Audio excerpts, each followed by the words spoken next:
Hello YouTube friends, it's Nicole Hewitt Creates, and I'm here today with some projects that I've been working on but have also completed. And funnily enough, the project that I've happened to have completed is the smallest one. But that's okay. I've been doing a bit of traveling and I like to make the most of my time. And I shared in another video that I had my snips confiscated, so I was very pleased to make my journey, my most recent journey, on a plane with these scissors, whose blade is a lot longer and a lot more open than the snips that I had confiscated, a few weeks ago by the security at the airport. But anyway, I'm not going to cry over that. It's only a couple of dollars at the end of the day. But what I was more upset about was that I wouldn't be able to cut my threads. But luckily enough, we were going into one of the lounges, and in there they have metal knives.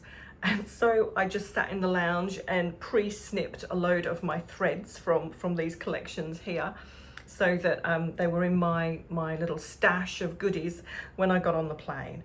And so what I've used, and I talked about this in another video, which may be the video after this actually, was I've been working on blankets. And I also talked about Kate in the Nest. Let's speak about Kate, not that she's the only person doing it, but she is prolific. And she does beautiful work. So inspired by Kate, inspired by Fleur Woods, inspired by Liberty of London and their beautiful fabrics, I have taken to using blankets and doing some applique of fabrics, doing some thread painting and all sorts of things, just by way of an experiment and just wanting to really have time and space. Well, let me say this. I love vessels anyway. Like, I've always loved baskets and bags and anything that you can open and close and put things in. Must have been for me to stash away money, which I'm always happy to do, having grown up in a way that I needed to save money. So that's a purse is never very far from me. But these aren't purses, of course, but they could be used that way. So let me start with this one, because I'm very pleased. Oh, that's a little, anyway, I'll just move that out of the way. I'm very pleased I finished it. It's only small. It's got, bits of lace and a little bird that I've cut out, and then just not couch down, just applique down around it. There's some thread painting, but I haven't necessarily thread painted everything. There's some cantha stitching, just straight stitching. On the back I've got a beautiful big doily here, and I think that actually came in a beautiful happy mail that I received from Christine from Create and Craft with Christine, and my first video was thanking Christine for that. And I think this fabric came from Christine as well. So this has got bits of silk. There's a little this edge here is that same piece of silk that's here. I just edged the edge of the blanket here just to give it a sense of formality. But I kept the blanket stitch edge here, and as you can see, it's wonky. It's not even straight, which is probably the way I cut the blanket in the first place, right? So when I actually squared it up, I've just got this piece. I'm not bothered about that really. If I was being perfectionist me, I would have, of course, but I just wanted to get stitching and have something to enjoy, and enjoy it I did. And then all I did along the edges, when I was happy with the amount of stitching that was on everything, was I just did a blanket stitch, which is in a lighter pink. I used this pink for the blanket stitch, but you can see this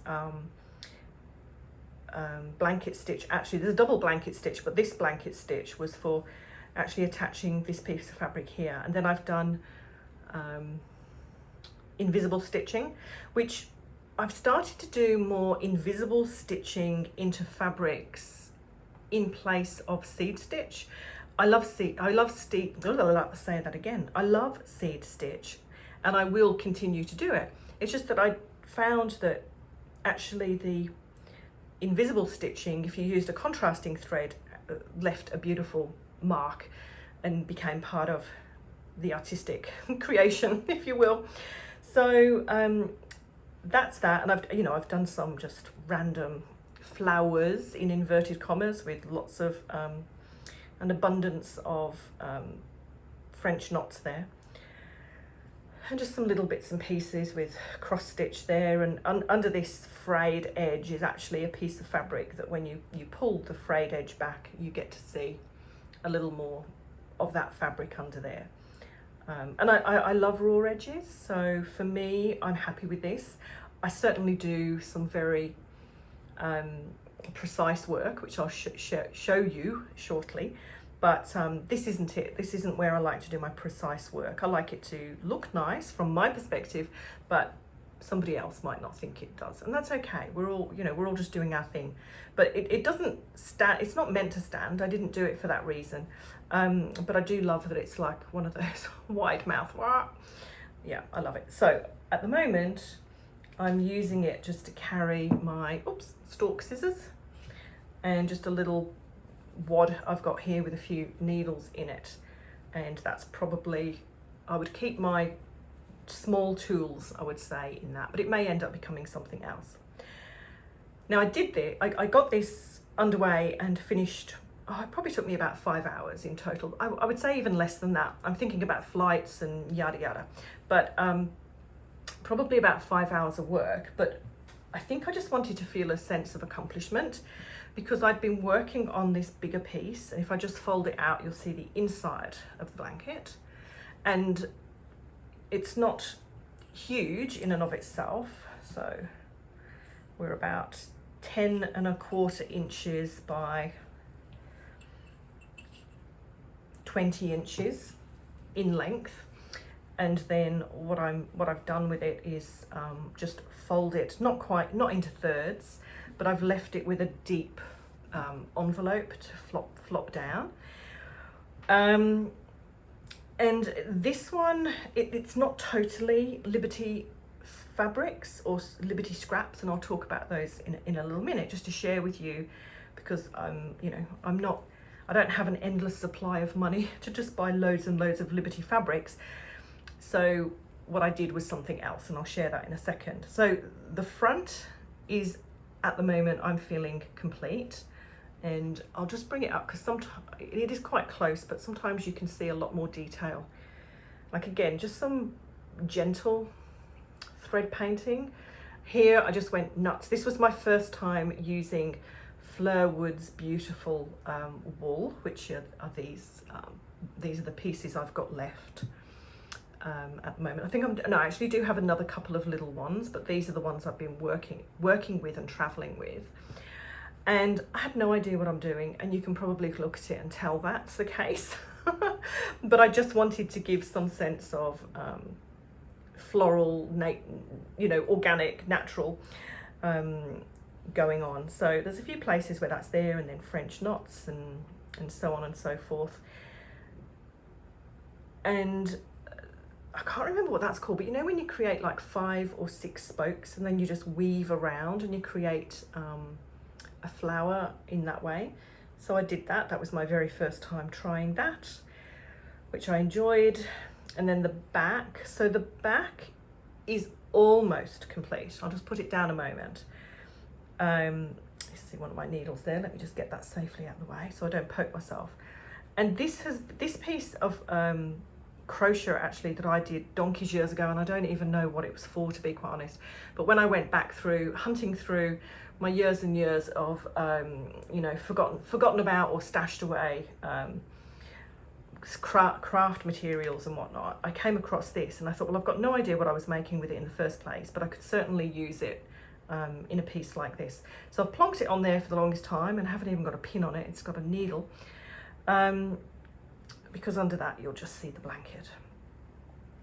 And then I didn't start with any particular order of things or what I wanted. I didn't know. I just began laying pieces down and stitching them on. It's not all Liberty fabric, as you can see. That's not Liberty, that's not Liberty, that's not Liberty. Obviously that isn't, neither is that. But these other pieces, oh, not that either, are very much Liberty. And then if I just open the flap, you'll see what I've done under, you know, obviously this will be stitched down eventually. So I've got Liberty here, just another piece of lovely lace, so some Liberty underneath it. But I actually like, I didn't want to just put the fabrics underneath laces, because I like to see the blankets impart it. To me, it's like an honesty window. I don't know whether you've ever seen those in houses where perhaps they take, you know, a really old brick house, stone house in wherever, and they maybe are rendering or putting new plaster all over and modernizing it, but then sometimes they'll leave like this beautiful open space and they'll frame it up and maybe put a piece of glass over the top, and it's called an honesty window. Sometimes you may see lathe and what is it called? Anyway, you know, the really old where they'd have slats, wooden slats, and then they'd fill it in with the horsehair and the manure and all that sort of stuff, and it would kind of bind it all together. I'm not suggesting this is anything as talented as that, but I'm calling these pieces my little honesty windows, and I have one here as well. So even though there's fabric underneath there, there's an honesty window behind the lace there and here. I didn't want to, even though there's lots of this fabric that actually the fabric comes to there because this blanket has a bit of green in it and then it has the peach. Yeah, so that's my little honesty window there, which you may not be able to see very well, but it's there. So I haven't finished this, and I think I got to the point where when I was away traveling, I took a limited supply of fabric with me, and so while I was away, let me just pop that to one side, what I had available to me was everything you see here, and I had set myself the task of only drawing from and using these pieces of fabric. And some pieces, even though I absolutely love them, like I really love this, it wasn't the right colouring, so I couldn't use it. And then this had beautiful Liberty fabric but lots of brights in it, and that wasn't going to go. And I didn't want to continuously just keep repeating the same fabrics and make it look too samey, even though I have got repetition. But you know, when I was having a look, I couldn't find pieces that were enhancing it in the way I wanted it. So that's why there were gaps there, and that's why I was able to do this piece, and I just chose different colorways, and because it was a small piece, I was able to bring together enough fabrics to finish that piece. But like, I don't know whether you are using Liberty fabrics, if you have access to it, or if you even know what they are or care what they are, but there was a beautiful online store, but I think you could go there in person, but maybe only by appointment, in Western Australia, called the Strawberry Thief. Unfortunately, they are no longer in operation. I'm not sure if the lady has retired. I don't know her age, so I can't say that she has retired with any sense of truth to that statement, but she certainly has closed down and ended that business, which is a shame, because I used to get monthly fabric packs when I first started getting back into stitching again and whatnot a few months ago. I saw that she had these monthly subscription packs, and because it was here in Australia, it felt like it was really good value. It gave me access to Liberty fabrics. They were actually small, maybe not fat quarters, they were smaller than that, but I'd get like maybe 8 or 10 different ones each month, and I thought that's what I'm going to treat myself to every single month, because I didn't have a lot of access to other fabrics. However, she also had these Liberty fabric scrap packs, and I'd never purchased any, but then when she was closing down, I think there was an opportunity to save a little bit more money, and they weren't horrendously expensive, but you know, like anything, when you're spending money, it's money, isn't it? So in those packs, there were all sorts of pieces that literally are like this. So from long, thin strips to pieces like this, where you can see that they've obviously cut out, you know, shapes for other projects that the fabrics have been used in. I've cut the flower out of that one, so I used one of these flowers in those pieces. But some pieces you can see where they've cut out hexagons, So can you see that there? There was definitely probably an English paper piecing project going on with these pieces. But isn't it great? Like, you might say, well, that's just scrap. I mean, I know donkey's years ago when I used to sew, I would have thrown that away. But now I look at every little morsel of this and just think, oh my gosh, I can use that beautifully in a project, and I can stitch them all together and create a new fabric. So there's going to be some of that. You know, some pieces are bigger than others. I mean, that's quite a good size piece, as you can see there, but again, you can see the hexagons that have come out of there. I think this, I can't remember if this one's called Betsy. I know a lot, but Betsy comes in a lot of different colorways, so this pattern might be Betsy, but then again, it might not be. You know, that's quite a sizable piece, but that would be considered scrap because it's part of the pieces that you've cut the main piece out that you want, and that looks like a really big hexagon actually has come out of there. But look at that. I mean, if this was the right color, that would do, you know, a good third of the front of that pouch. So these are really valuable pieces of fabric, and I'm sorry to say you can't get these anymore, but maybe have a look, and there's another, what I'd call quite a large piece for a scrap. Have a look online to see if you can get a bundle of scraps, and they're absolutely perfect for all sorts of projects, but certainly for slow stitched projects like this. So there we go. So as you can see, well, you may not be able to see in totality, but out of all of that big bundle of threads, fabric, I didn't really feel I had the right colors to finish this piece off. And also, if I just bring this back around this way, look at that beautiful bright orange, but certainly not suitable for this fabric, this pouch that I'm making.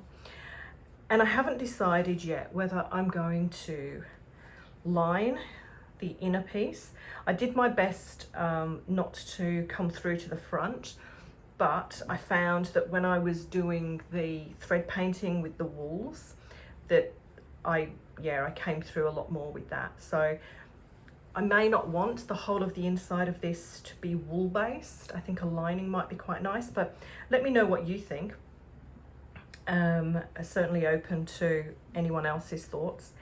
And then obviously once I've finished this here, finished all the stitching, perhaps put a lining on, then I will just tidy up the edges maybe, and just probably, I don't know, blanket stitch it or ladder stitch it.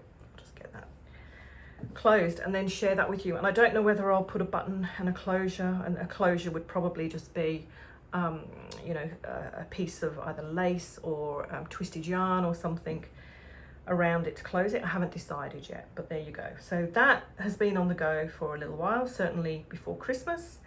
But what I've also got are a couple of projects that I've had for ages, and I say ages, I think I started this in October last year.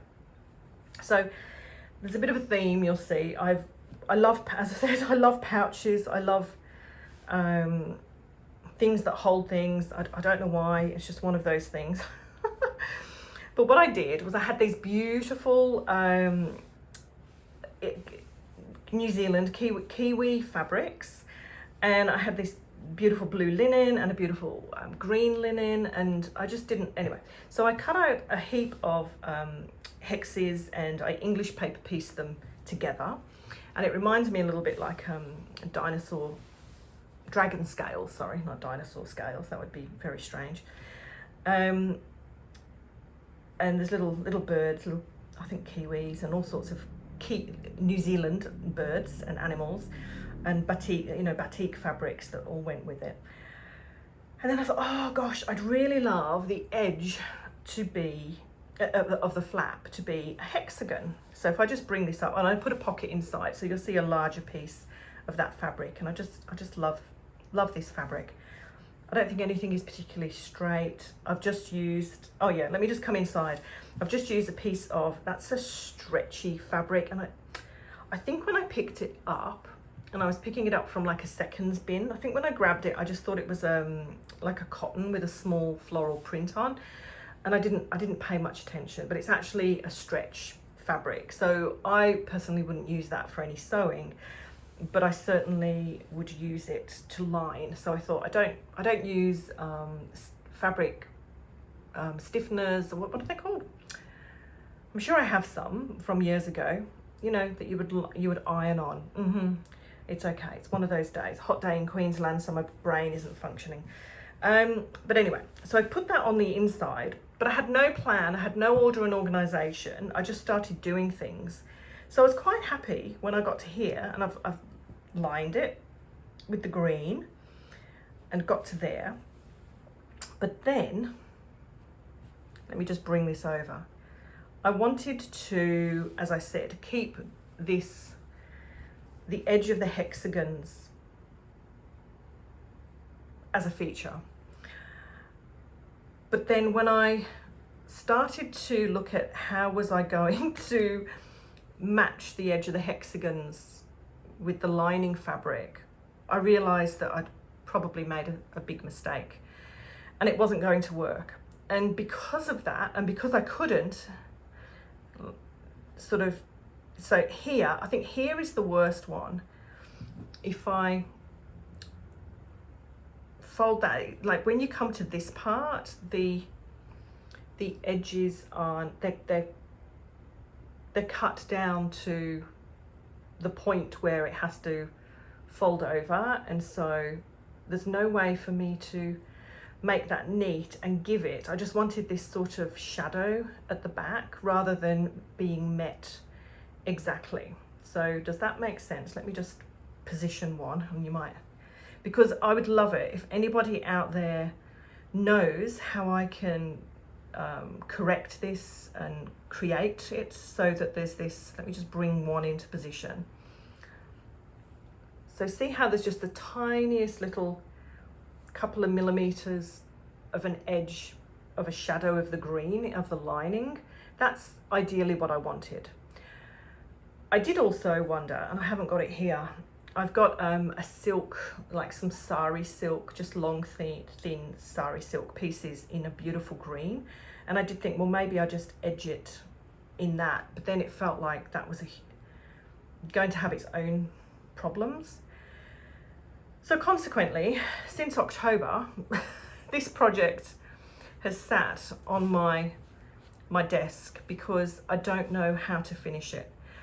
And perhaps I'm wondering if I just give up on that idea of having that edge and, you know, just maybe square them all off.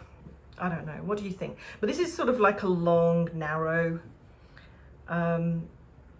pouch, and if they are all turned under, which in itself actually would give a nice effect on the inside if you think about it. So when you open it up, I think I have had that thought before, but I didn't follow through because I think I felt really disappointed that I couldn't, if I just hold that in place. So that is one way to do it. But I felt so disappointed and I didn't know what to do. So while I couldn't make a decision, I decided that I was not going to do anything. So I suppose that's an option. But if anyone has any thoughts on that, that would be fantastic. Thank you. So let me just pop that to one side now, and I'll go to this piece. And this piece is really interesting. Oh, I've got a piece of something else there, because I'm going back now, probably 15 or 16 years ago. I actually started putting together a couple of pieces with a technique called, some people call it pajagi. Is it Korean?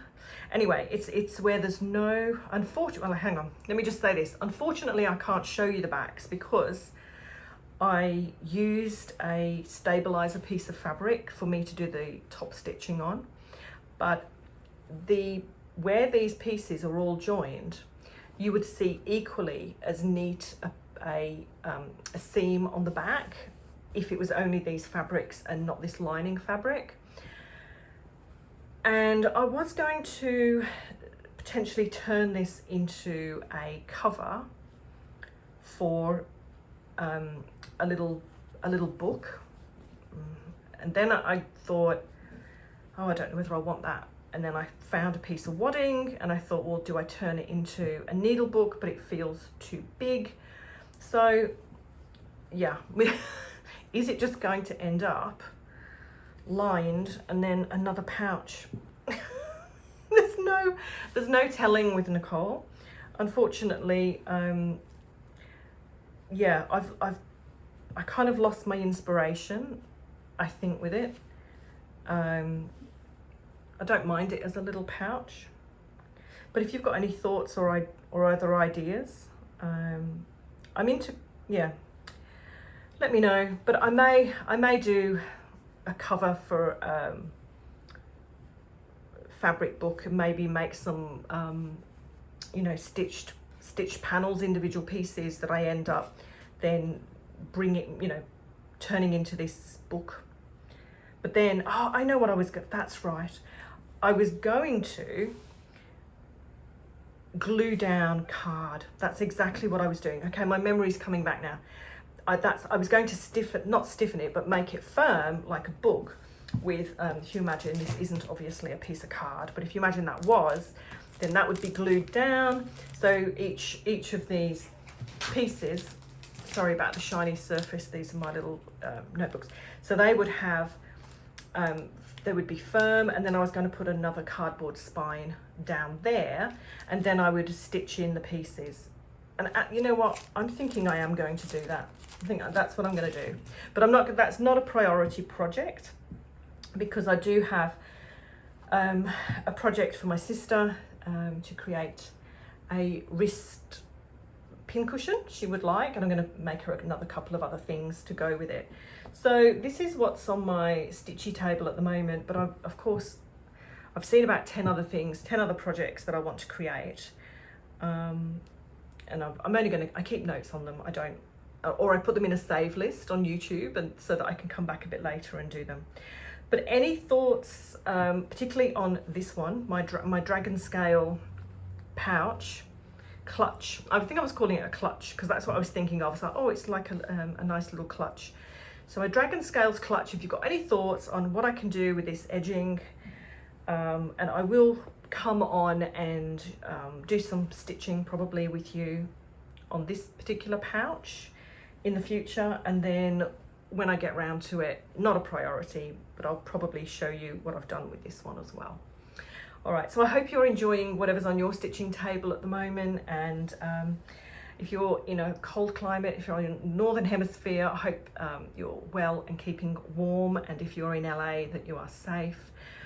And in Australia, I hope to goodness you're keeping cool, because I have been melting for days. And of course, there's plenty more places on the planet apart from that, but the northern and southern hemispheres are certainly having opposite experiences at the moment, which of course is going to happen. We're in opposite seasons. So thanks so much for your time here today. I'd absolutely love it if you would like to follow along. As I said, I will do more videos, and I will see you soon, okay? And please leave a comment and let me know if you've got a channel and I'm not yet following you. I'd love to come along and see what you do, and you know, share as part of that community of fellow stitchers, creators all around the world. Okay, thanks.